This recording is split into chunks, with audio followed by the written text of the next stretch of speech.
ঈশ্বর বিশ্ব জগৎকে নিয়ন্ত্রণ করে, আমার সন্দেহ হচ্ছে ঈশ্বর কি বিশ্বজগৎ সৃষ্টির সময় কোন রকম ভুল করেছিলেন?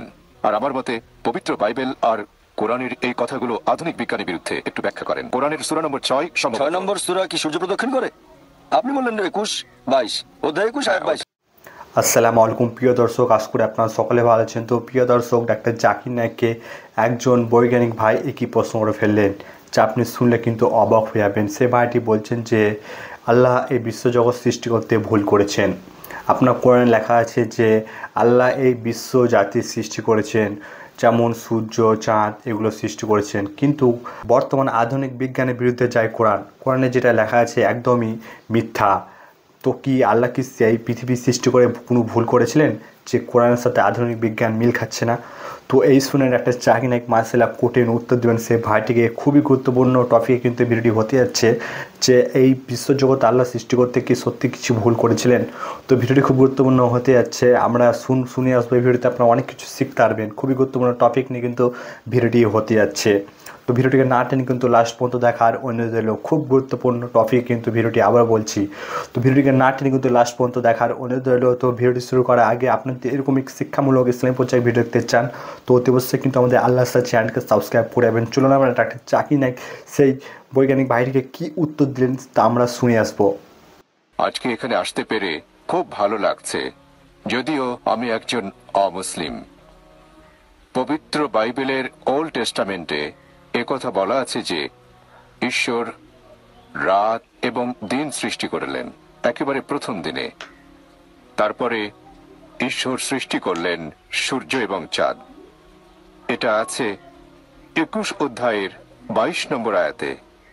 কোরআনে যে ঈশ্বর বিশ্ব জগৎকে নিয়ন্ত্রণ করে, আমার সন্দেহ হচ্ছে ঈশ্বর কি বিশ্বজগৎ সৃষ্টির সময় কোন রকম ভুল করেছিলেন? আর আমার মতে পবিত্র বাইবেল আর কোরআনের এই কথাগুলো আধুনিক বিজ্ঞানের বিরুদ্ধে। একটু ব্যাখ্যা করেন। ভাই আপনার নামটা বলবেন, আর কোরআনের ব্যাপারে যেটা বললেন আমি ঠিক মতো শুনতে পাইনি।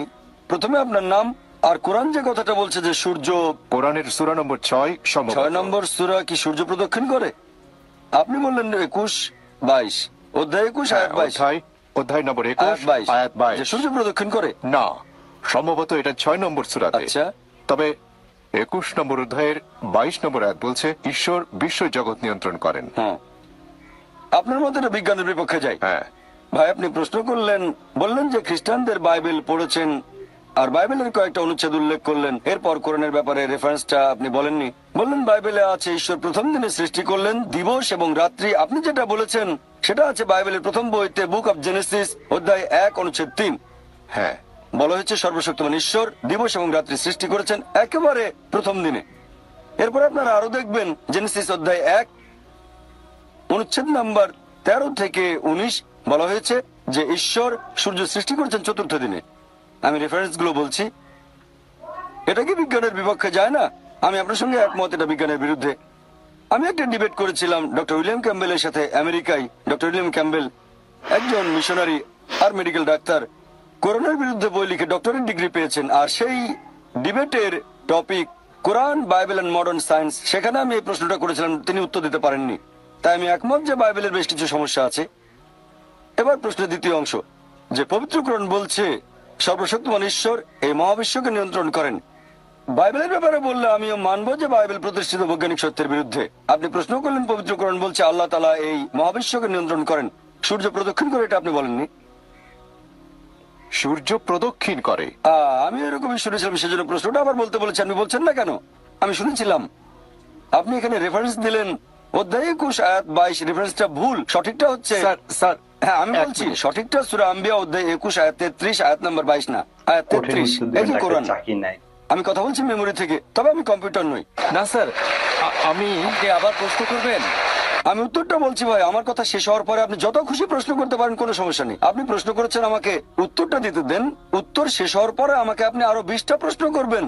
যখন প্রশ্ন করেছিলেন আমি মনোযোগ দিয়ে শুনেছিলাম। এখন আমার উত্তরটা শোনেন, আর উত্তরের শেষে আপনি যত খুশি প্রশ্ন করতে পারেন। আপনাকে অনেক সময় দেবো, যদি চেয়ারম্যান রাজি না হন তাহলে অনুরোধ করবো আরেকটু সময় দিতে। আপনি খুশি মনে এখানে এসেছেন, আমরাও খুশি এখানে আপনি এসেছেন।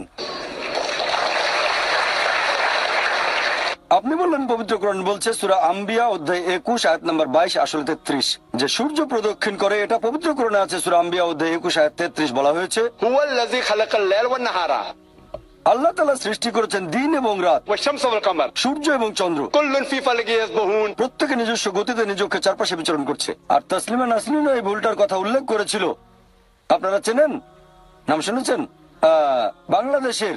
সে বলেছিল একটা বই যদি বিশ্বাস করে সূর্য পৃথিবী চারপাশে ঘোরে তাহলে আমরা কিভাবে উন্নতি করব, মানে কোরআনের কথা বদলাতে হবে। নাউজুবিল্লাহ। আসলে তাকে দৃষ্টিভঙ্গি বদলে সঠিকভাবে কোরআন পড়তে হবে। পবিত্র কোরআন বলছে হুয়াল্লাযী খালাকাল লাইলা ওয়ান নাহারা আল্লাহ তাআলা সৃষ্টি করেছেন রাত এবং দিন, ওয়াশ শামসা ওয়াল কামার সূর্য এবং চন্দ্র, কুল্লুন ফি ফালাকি ইয়াসবাহুন। প্রত্যেকে নিজ গতিতে নিজ কক্ষপথে বিচরণ করছে। কোরআনের কোথাও বলা হয়নি যে সূর্য পৃথিবীর চারপাশে প্রদক্ষিণ করছে, কোথাও বলা হয়নি এটা। পবিত্র কোরআন এখানে বলছে সূর্য এবং চাঁদ প্রদক্ষিণ করে আবর্তিত হয়, কোথাও বলা হয়নি পৃথিবীর চারপাশে। এই আয়াতে পৃথিবীর শব্দটা কোথাও নেই। বলা হয়েছে হুয়াল্লাযী খালাকাল লাইলা ওয়ান নাহারা আল্লাহ তাআলা সৃষ্টি করেছেন রাত এবং দিন, ওয়াশ শামসা ওয়াল কামার সূর্য এবং চন্দ্র, কুল্লুন ফি ফালাকি ইয়াসবাহুন। প্রত্যেকে নিজ কক্ষপথে বিচরণ করছে। আমি স্কুলে থাকতে পড়েছিলাম যে সূর্য প্রদক্ষিণ করে, নিজ অক্ষের চারপাশে প্রদক্ষিণ করে না, সূর্য মহাবিশ্বে প্রদক্ষিণ করে, পুরো সৌরজগৎ প্রদক্ষিণ করে। আমি স্কুল পাশ করেছি 1982 সালে। স্কুলে পড়েছিলাম সূর্য নিজের চারপাশে আবর্তন করে না, কিন্তু কোরআনের আয়াত বলছে এখানে আরবি শব্দ ইয়াসবাহুন, এর মূল আরবি শব্দ সাবাহা, যেটা দিয়ে চলন্ত কোনো কিছুর গতিকে বোঝানো হয়। এই সাবাহা শব্দটা দিয়ে যদি মেঝের উপর থাকা কাউকে বোঝায়, তার মানে এই না যে গড়াচ্ছে, সে হাঁটছে এবং দৌড়াচ্ছে। যদি এই শব্দটা দিয়ে পানিতে থাকা কোন লোককে বোঝানো হয়, তার মানে এই না যে সে ভাসছে, এর মানে সাঁতার কাটছে। আর আল্লাহ যখন এই শব্দটা দিয়ে গ্রহ নক্ষত্র বোঝাচ্ছেন, তার মানে এই না যে সেগুলো উঠছে, এর মানে সেগুলো নিজ অক্ষের চারপাশে আবর্তন করছে। তাহলে কোরআন বলছে যে সূর্য এবং চন্দ্র প্রদক্ষিণের পাশাপাশি তারা নিজ অক্ষের চারপাশে প্রদক্ষিণ করে। যখন কোরআন পড়লাম তখন ভাবলাম যে স্কুল বইয়ে ভুল পড়েছি আমরা, সূর্য আবর্তিত হয় না। এখন বিজ্ঞান আর উন্নত হয়েছে, তাই আমরা জানি একটা টেবিলের উপর সূর্যের প্রতিবিম্বকে ধরে রাখলে সেখানে দেখতে পাবো সূর্যের কিছু কালো স্পট আছে, আর এই কালো স্পট গুলো আনুমানিক 25 দিনে একবার সম্পূর্ণ ঘুরে আসে। তার মানে সূর্য আনুমানিক 25 দিনে নিজের চারপাশে একবার ঘুরে আসে। তাহলে স্কুলে যা শিখেছিলাম 1982 সালে, এখনকার বিজ্ঞান বলছে তা ভুল। কোরআন এই কথাটা কিন্তু 20 বছর আগে বলেনি, বলেছে 1400 বছর আগে। আমি স্কুলে যা পড়েছিলাম 20 বছর আগে, পবিত্র কোরআন বলছে যা জেনেছিলাম তা ভুল। প্রথমে শক পেলাম, তারপরে ব্যাপারটা নিয়ে একটু গবেষণা করে দেখলাম যে কোরআনের কথাই সঠিক, কোরআন ভুল বলেনি, আমার বিজ্ঞানের বই ছিল ভুল। আর আমি জানি না এ আয়াতে তাসলিমা নাসরিন পৃথিবী শব্দটা কোথায় পেল। সে কি আরবি জানে, ইংরেজিতে কথা বলতে পারে, ইংরেজি অনুবাদেও পৃথিবী শব্দটা নেই। সে মনে করেছে কোরআন বলছে সূর্য প্রদক্ষিণ করে, তার মানে পৃথিবীর চারপাশে প্রদক্ষিণ, এটা তার অনুমান। তাহলে তার অনুমানটা ভুল। আলহামদুলিল্লাহ কোরআন ভুল বলেনি। আর আমি আপনার সঙ্গে একমত যে আল্লাহ সুবহানাহু ওয়া তাআলা এই মহাবিশ্বকে নিয়ন্ত্রণ করেন। আর এই কারণেই ফ্রান্সিস বেকনের মত অনুযায়ী, ফ্রান্সিস বেকন একজন বিখ্যাত দার্শনিক, তিনি বলেছেন বিজ্ঞান সম্পর্কে কম জানলে হবেন একজন নাস্তিক, তবে বিজ্ঞান সম্পর্কে গভীর জ্ঞান থাকলে এক সর্বশক্তিমান ঈশ্বরে বিশ্বাস করবেন। আশা করি উত্তরটা পেয়েছেন। আবারও প্রশ্ন করতে চাইলে করতে পারেন, পাল্টা প্রশ্ন করতে চাইলে করে ফেলেন, আমরা আপনাকে ভালোবাসি। স্যার, আমি অধ্যয়ের ব্যাপারে শিওর নই। কোনো সমস্যা নেই, আমি আপনার সমালোচনা করছি না, প্রশ্নটা করেন। আর আমি এখানে সঠিক কথাগুলো বলছি, আপনি যদি ভুল রেফারেন্স দিয়ে থাকেন তাহলে আমি সেটাকে শুধরে দেবো। বলছি না যেটা আপনাকে জানতেই হবে, আপনিও কম্পিউটার না, আমিও কম্পিউটার নই। তবে আমার মনে হয় এটা আছে 8 নম্বর সূরাতে, সম্ভবত সূর্য পৃথিবীর চারপাশে ঘুরছে। কোরআনের কোথাও এটা বলা নেই। আপনাকে আমিই বলছি যে আয়াতটা বলেছেন সেটা সূরা আম্বিয়া অধ্যায় 21 আয়াত নাম্বার 33। তাসলিমা নাসরিন এটা বলেছিল, এছাড়াও ইসলামের অনেক সমালোচকও বলেছিল। অধ্যায় 8 মানে সূরা আনফালের কোথাও বলা হয়নি যে সূর্য ঘুরছে, কোন আয়াতই বলছে না সূর্য ঘুরছে। এর কাছাকাছি যে আয়াতটা পাবেন, যদি আরবি না জানেন তাহলে কোরআনের অনুবাদ পড়েন, এটা সূরা আম্বিয়া। আপনার রেফারেন্সটা ছিল কাছাকাছি, মাত্র 11টা আয়াতের পার্থক্য। আপনার রেফারেন্সটা ছিল সঠিক, অধ্যায় নাম্বারটা সেটা 21, তবে আয়াতটা 22 নম্বর ছিল না, সেটা ছিল 33। আপনার কাছে কোরআন আছে? না, অধ্যায় নম্বর 21 আয়াত 22, ঈশ্বর বিশ্ব জগৎকে নিয়ন্ত্রণ করেন। আচ্ছা, আরেকটা, ঈশ্বর মহাবিশ্বকে নিয়ন্ত্রণ করেন। এখন আমি আপনাকে বলি, বিজ্ঞান এখনো এতটা উন্নত হয়নি যে আল্লাহ সুবহানাহু ওয়া তাআলা সম্পর্কে কিছু জানাতে পারবে। একটা লেকচার দিয়েছিলাম, is the Quran God's word, সেখানে বৈজ্ঞানিকভাবে প্রমাণ করেছি যে আল্লাহ সুবহানাহু ওয়া তাআলা আছেন। ভলান্টিয়ারদের অনুরোধ করবো ওনাকে একটা ভিডিও ক্যাসেট দিতে। ভাই আশরাফকে অনুরোধ করছি, আপনি ভলান্টিয়ারদের বলেন আমি আপনাকে গিফট করব একটা video cassette, is the Quran God's word. সেখানে বেশ কিছু বৈজ্ঞানিক বিষয় নিয়ে আমি বলেছি, আর আমি প্রমাণ করেছি বিজ্ঞান দিয়ে যে আল্লাহ সুবহানাহু ওয়া তাআলা অবশ্যই আছেন। তাই আজকের বিজ্ঞান আর সেরা বিজ্ঞানীরা ঈশ্বরকে তারা বাদ দিচ্ছেন না, বাদ দিচ্ছেন না, তারা ঈশ্বরের নকল রূপগুলো বাদ দিচ্ছেন। লা ইলাহা, তারা আল্লাহকে বাদ দিচ্ছেন না, বরং ঈশ্বরের নকল রূপগুলোকে তারা বাদ দিচ্ছেন। লা ইলাহা ইল্লাল্লাহ। বুঝলেন? পৃথিবীর সেরা বিজ্ঞানীরা এটা বলছেন। তারা সবাই ঈশ্বরে বিশ্বাস করেন, বেশিরভাগ। কেউ কেউ হয়তো বিশ্বাস করে না, তবে বেশিরভাগ বিজ্ঞানী মানেন একজন সৃষ্টিকর্তা অবশ্যই আছেন। বিশ্বজগৎ কিভাবে সৃষ্টি হয়েছে? বর্তমানের বিজ্ঞান আমাদের বলছে যে এই বিশ্বজগৎ কিভাবে সৃষ্টি হয়েছে। কিভাবে? বিগ ব্যাং এর মাধ্যমে। ঠিক? হ্যাঁ, হ্যাঁ, খুব ভালো, বিগ ব্যাং। আর বর্তমানের বিজ্ঞান বলে যে একেবারে প্রথম দিকে ছিল বিন্দু, পুরো বিশ্বজগৎ, তারপর সবকিছু আলাদা হয়ে গেল, একটা বিস্ফোরণ, সেখান থেকে হলো গ্যালাক্সি, তারপর হলো নক্ষত্র, বিভিন্ন গ্রহ, চাঁদ, সূর্য, আমাদের এই পৃথিবী। এটাকে বলা হয় বিগ ব্যাং। আমরা বিগ ব্যাং সম্পর্কে কবে জানতে পেরেছি? 20 বছর, 30 বছর, 40 বছর আগে। ঠিক? হ্যাঁ, ঠিক। আল্লাহ পবিত্র কোরআনে বলেছেন সূরা আম্বিয়া অধ্যায় নম্বর 21 আয়াত নম্বর 30, আল্লাহ 1400 বছর আগে বলেছেন, আল্লাহ বলেছেন যে অবিশ্বাসীরা কি এটা দেখে না আকাশমণ্ডলী আর পৃথিবী ওতপ্রোতভাবে মিশেছিল? অবিশ্বাসীরা কি দেখে না أن السماوات والأرض যে আকাশমণ্ডলী ও পৃথিবী মিশেছিল, আমি তাদের পৃথক করে দিলাম? তাহলে আল্লাহ বলছেন আকাশ আর পৃথিবী একসাথে ছিল, আমি তাদের আলাদা করে দিলাম।